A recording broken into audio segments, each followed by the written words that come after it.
জি, আসসালামু আলাইকুম। যে যেখান থেকে দেখছেন সবাইকে ধন্যবাদ। জি, আজ কথা বলবো ইসলাম সম্পর্কে।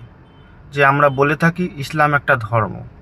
না, আপনারা ভুলের মধ্যে আছেন। ইসলাম কোনো ধর্ম নয়। ইসলাম শব্দের মানে শান্তি। কিন্তু এটা হচ্ছে আপনার বিভিন্ন আয়াত পড়লে বোঝা যায় এটা হচ্ছে আল্লাহ বলেছেন এটা কোনো ধর্ম নয়, এটা একটা পরিপূর্ণ জীবন ব্যবস্থা। তো আপনারা এই ভুল আপনারা যদি কারেকশান করে নেন আশা করি ভালো হয়।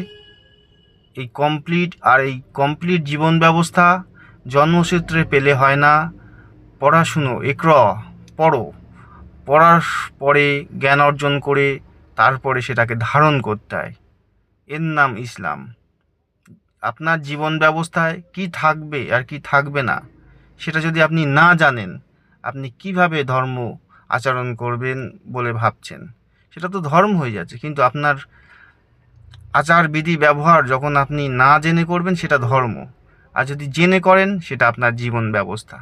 অতএব পরিপূর্ণ জীবন ব্যবস্থার মধ্যে আপনারা প্রবেশ করুন, পড়াশুনো করুন, জানুন কি করতে হবে কি করতে হবে না, কোনটা নিষেধ। আপনারা এই ভুলের মধ্যে থাকবেন না। ধর্ম ধর্ম করে চেল্লাচিল্লি না করে আপনারা জীবন ব্যবস্থার মধ্যে প্রবেশ করুন। ধন্যবাদ। সবাই ভালো থাকবেন, সুস্থ থাকবেন।